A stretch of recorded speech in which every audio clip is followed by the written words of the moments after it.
What's up, soccer fans? Mike Guglielmi, Sons of a Pitch, Soccer Central, CONCACAF 2022 World Cup qualifiers, Road to Qatar, preview show. Thanks for joining me. Make sure you hit that like button down below as well. If you're a soccer fan and you're about CONCACAF, this is your headquarters for everything CONCACAF. Hit that subscribe button, turn on that notification bell so you don't miss any time we go live with picks and predictions, preview episodes, live stream reactions, and more. All right, guys, lots to talk about on this episode of preview for the World Cup qualifiers 2022 for CONCACAF. We're going to talk a little bit about where you can find the games, the TV schedules, the rights, all that kind of stuff, at least here in the United States and Canada.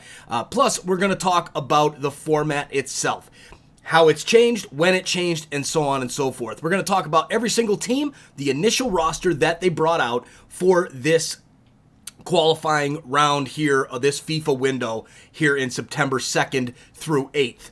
Then, of course, that can change. Then we're also, for every window, it might be a little bit different of a roster, but usually you're going to see mostly the same guys on each roster each time. So then we're also, at the end, going to talk about predictions. I'm going to give you my predictions on how I think those 8 teams are going to face up at the end. So make sure you stay tuned for that to see who I think is going to make it to Qatar in 2022.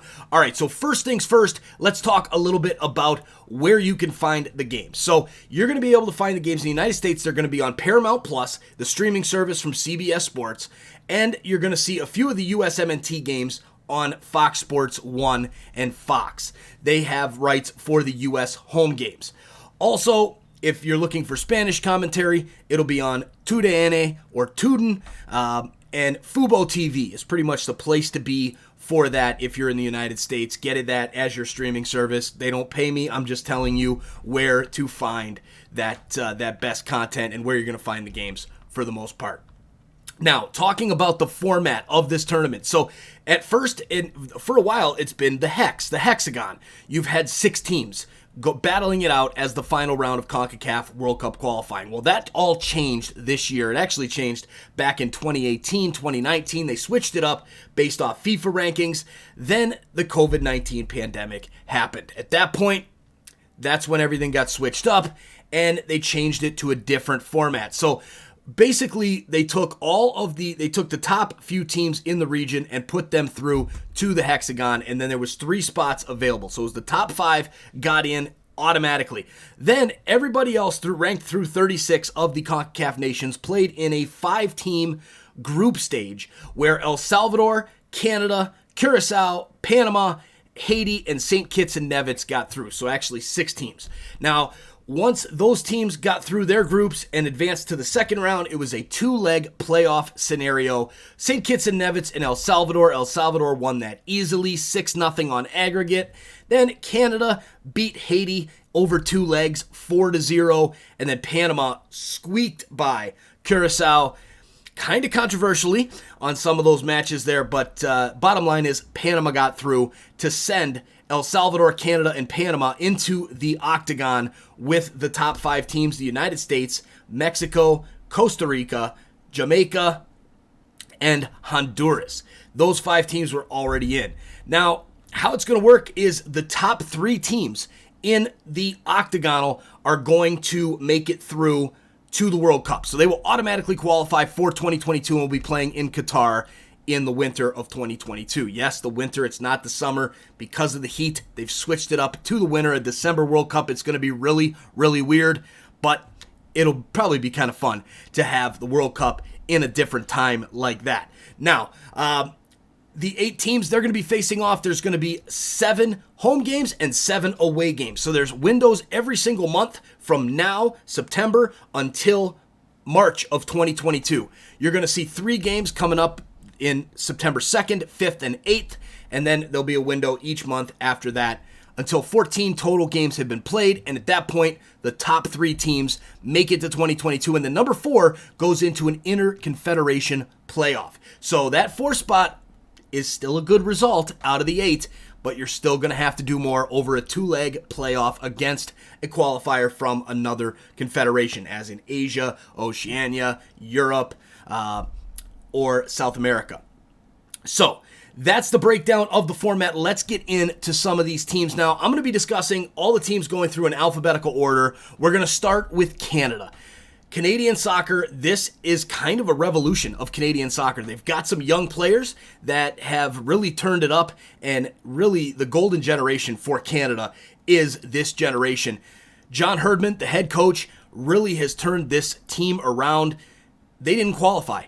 Since 1986 was the last time Canada was in the World Cup. They don't make the Hex very often. They haven't been in the Hex in a long, long time. So this is a good result for Canada, but they want more than that. They're not satisfied with just getting to the Octagonal. They want to make it to 2022 to kind of set up that 2026 World Cup at home, because they're going to be in the 2026 World Cup, so this will be a bonus if they can make it to the 2022 World Cup. The roster was announced by John Herdman. This team is solid, very, very solid, a lot of depth. However, the weak spot for Canada is the defense. That is the one spot where they really, really need help. The defense, they've got Daniil Henry, Kamal Miller, Stephen Vittoria. Not horrible, but not great. Now, you look at the wings, that's where their star man, Alphonso Davies, comes into play. Alphonso Davies is probably the best player in CONCACAF, in my opinion. Yes, I know the Mexican team, they've got their players, Jimenez and some of the others that they think are better. Every team is going to have that, but I think Alphonso Davies' best team is the best player in CONCACAF, hands down. Playing for Bayern Munich in Germany, unbelievable speed, came up through the Vancouver Whitecaps system, and this guy's amazing. So, looking at this roster, the wings are very strong for Canada. Davies, Richie Larea, Alistair Johnston. Then the midfield, you've got Atiba Hutchinson, that Besiktas player who is just a solid midfielder with tons of experience, going to be leading this team. Mark Anthony Kaye, Jonathan Osorio, Steven Estacio from playing in Portugal right now. Estacio, a player to watch in this tournament. Now, players to watch for Canada, I'm going to break down every team, a few players to watch. It's kind of simple for Canada. It's going to be Alphonso Davies, number one. Number two, you're going to look at Jonathan David, the striker from Lille. Unbelievable partnership he has with Alphonso Davies. Young, strong forward, going to score a lot of goals in this World Cup qualifying cycle. Another player to watch who I think is going to be very, very important for Canada is going to be defender Stephen Vittoria. He's getting up there in age. He plays his club ball in Portugal. A good player. He's a little slow. He's got to get that pace. Can he lead that back line to success? That will be the question that needs to be answered for Canada. But a strong roster for Canada, some great players, and expectations for them is to be in the conversation, to be in that top three, possibly even the top four into one of those interconfederation playoffs. So things to watch. Canada is a very good team. They're strong. I wouldn't put them up there with the United States and Mexico just yet, but I think they're in that next tier down. All right, next team up, Costa Rica. Man, Costa Rica, they had some glory days back in the 2014 World Cup, 2018 World Cup as well. They're getting up there in age now. Head coach Luis Fernando Suarez. The team has a lot of older players, so they've got a few MLS players as well. A strong roster, but they have not had good results as of late. Keylor Navas in goal. Is he going to be able to rekindle his days from Real Madrid? He's with Paris Saint-Germain right now. And then they've got some other guys like the defenders, right? You got Ronald Matarrita from FC Cincinnati. You got Kendall Waston, who spent a lot of time in Vancouver as well as FC Cincinnati, now plies his trade at Saprissa. Then you've got some other players in the midfield. Borges, David Guzman from Saprissa, Brian Ruiz from Alajuelense. You've got Ariel Lassiter, young player from the Houston Dynamo in MLS. Forwards, they've got Joel Campbell, probably as their number one guy as far as their strikers, but he's getting a little bit up there in age, plays for Monterrey in Liga MX. Players to watch in this one. I think number one player to watch is going to be Joel Campbell. Will he be able to score goals? Will he be able to be that striker to lead this team to success in the World Cup qualifiers? Another one to watch, the captain, Brian Ruiz. How will he lead this team moving forward? That's the question. Also, Francisco Calvo. His form in MLS is garbage. He plays well with the national team, much better with the national team than when he is with his club team, the Chicago Fire, in MLS. I like Costa Rica. They have a lot of talent, but they're getting up there in age, and their form has been really, really bad since they lost in the Gold Cup to Canada in the quarterfinals. So expectations for Costa Rica, one more shot at glory for this base of the team. Can they rekindle that magic and make it to the World Cup and try and make a run like they did in the 2018 World Cup in Russia? All right, next up, La Selecta, El Salvador. This team, probably the weakest team talent-wise on paper in CONCACAF. They've got a few players from MLS, a few guys from the league in El Salvador, not a ton of talent. It's going to be interesting to see how this team does. Can they make it through this octagon? I don't know if they have enough depth to get through this. They've got some USL players from New Mexico United as well as Tulsa, Hartford United FC. Not the strongest team in the world. Eric Zavaleta is a starting center back for El Salvador. He's played very well for El Salvador. Can't even start for Toronto FC, and you know how bad Toronto FC is at MLS and how bad that defense is. So, some questions to be answered there from El Salvador. Their coach, Perez, very good coach.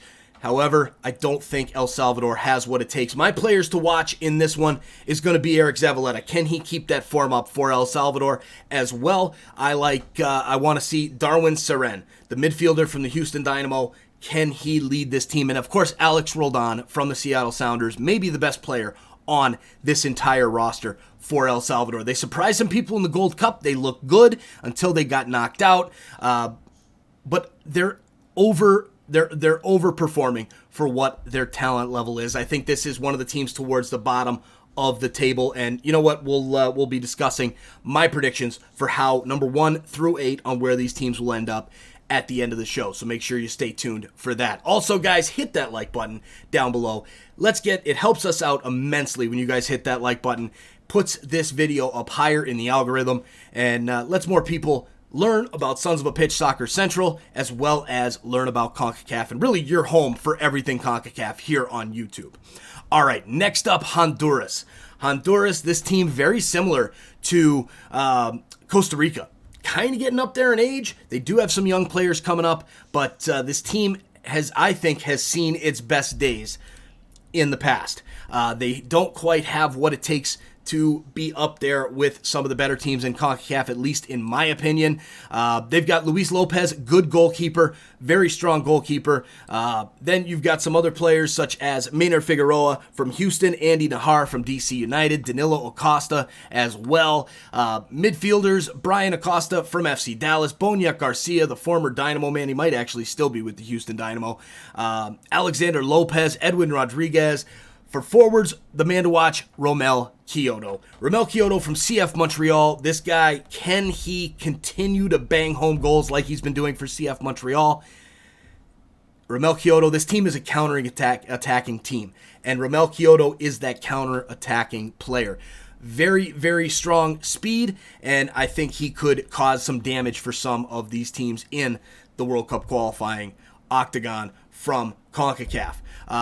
He is my player to watch, Romel Kyoto. If he has a good World Cup qualifying and is scoring a lot of goals, it will bode well for Honduras, and they're kind of in the same boat as Costa Rica. Their expectations, can they make another run at the World Cup, or is it time for a rebuild and go after kind of that youth moment where Honduras has consistently qualified for the Olympics over the past few years with Mexico? So they do have some young talent coming up. We'll see if this team can get it done and make it to the World Cup. Now moving on to Jamaica, JFF. Can this team put it all together? Whitmore, the coach, the federation has a bad name. I think they get a rough rap because of how they operate and how they try and bring in these dual national players. A lot of guys coming over from England, which, again, we all know the news from the FA in England that they're not going to let these teams, these players come over for World Cup qualifying due to COVID. And you can see it right on Twitter, on the Twitter page for Jamaica's Football Federation. They have, their pinned tweet is, hey, let these guys come play for their country. We have things safe. Let's let these guys come play. And I agree. Let these guys come play. Yeah, it would suck if some of these players end up going out due to COVID and miss a little bit of their time with their club teams. But still, you want these guys playing for their country and being able to be there for something that's as important as World Cup qualifying. You look at the roster, Andre Blake, the goalkeeper, the man to watch. Can this man help his team like he does the Union? Probably the best goalkeeper in CONCACAF or in MLS. I believe he's number one in MLS. Goalkeeper of the year last year. Really, really strong. Has been goalkeeper of the year before. I love Andre Blake. He can change a game by himself for Jamaica. Some other players, Alvis Powell from the Philadelphia Union, Kamar Lawrence from Toronto FC. Winger just was come over from Anderlecht, and Kamar Lawrence, a very good fullback. O'Neal Fisher from the Galaxy. A couple players from Blackpool, Preston North End, Derby County, Luton Town, Reading. Some of the players, Queen's Park Rangers, kind of the lower leagues in England. Now, you got Bobby Reed from Fulham. You've got a nice name here, Mikhail Antonio, West Ham United. He gets called up. You also have Romario Williams, who's just been waiting to take off, and some other strong players there. Leon Bailey, Aston Villa man, very, very good. I think it all rides on Leon Bailey as well as Bobby Reed, and then I'm going to go with Andre Blake as those players to watch. Now, for expectations for Jamaica, their expectations are to make this World Cup and qualify in one of those top four positions. They could fight for it, but it is kind of a mess, and we'll have to see what it looks like from these dual nationals. Will they actually come play for Jamaica and be cap-tied with Jamaica, or is the Federation just kind of jumping the gun a little bit and bringing some of these guys in? So Jamaica, strong team. I expect them to be in that conversation for World Cup qualifying. All right, next up, we've got Mexico. El Tri, World Cup qualifiers 2022. I'm just going to skip right ahead to the expectations. Expectations is win the Octagon and qualify for the World Cup. Anything less is a disappointment for Mexico, probably the same for the United States. Mexico wants to be in the World Cup. They should be in the World Cup, and unless things go drastically wrong, they will be in the 2022 World Cup. Some of the players on the roster, Guillermo Ochoa, Alfredo Talavera, Rodolfo Cota, strong goalkeepers for Mexico. Defenders, Araujo, Johan Vasquez, Cesar Montes from Monterrey. Very, very strong team listed here by Mexico. This is an A squad. I expect to see big things out of Mexico. Guardado, Romo, Dos Santos from the Galaxy gets called up. Sebastian Cordova from Club America. Can he really break out onto that main A squad team? This may be his chance to fully do so, although most people have him actually in that A squad already. Raul Jimenez from Wolves over in England, their best player, Raul Jimenez. Remember, he's coming off that really bad head injury, very similar to Chucky Lozano, who's not in the roster because of that head injury in the Gold Cup. Mexico's got something to prove. They lost to the United States in both the Nations League as well as in the Gold Cup. They want to win this. They want to send a message to the United States that Mexico is still the premier team in CONCACAF, and they might be. Corona, Tecatito Corona from Porto, Funes Mori from Monterrey, Henry Martin from Club America. Lots of strong options for Mexico, although there are some questions around Tata Martino. Is he the man to lead this team to the World Cup? I'll tell you, if things start to go south quickly in World Cup qualifying, he will not be the coach at the end of World Cup qualifying. He has a short leash right now because of those losses to the United States, but a very, very strong team. My players to watch for Mexico, obviously the goalkeepers. Ochoa has to be big. Guillermo has to be big for the Mexican team. Also, I think a player to watch from the defense is Gallardo. I love him on the wing. He does really good things on the wing. I expect him to kind of break out even more here for Mexico. Then you've got Andres Guardado. He's getting up there. Can he handle it, especially with no Herrera in the roster? It's going to be important that Guardado has himself a good World Cup qualifying. Orbelin Pineda as well. Big-time player. I expect big things out of him. And then from a forward position, Raul Jimenez, if he gets released in this window, this FIFA window from Wolves, can he regain that old form and be that number one player hands down for Mexico in the striking position? So Mexico, I expect them to do well. They expect to do well. Very strong roster from Mexico. Now moving to Panama. Panama, another one of the weaker teams here in the Octagon, probably right there with El Salvador. They did make the World Cup previously. They do have some talent. They do have a lot more younger talent now in the team. Gone are the days of Torres from the Sounders and Inter Miami, and some of the other older players from Panama. They've got a lot of young guys. Carlos Harvey from LA Galaxy 2. You've got Anibal Godoy as kind of that veteran presence in the midfield from Nashville SC. And really the strikers. That's where the issue comes from. Cecilio Waterman from Everton of Chile. At 30 years old, kind of leading that line with Rolando Blackburn. Fajardo as well, the 28-year-old is playing his trade in Ecuador right now. The strikers is really the question for Panama. Do they have guys who can score goals?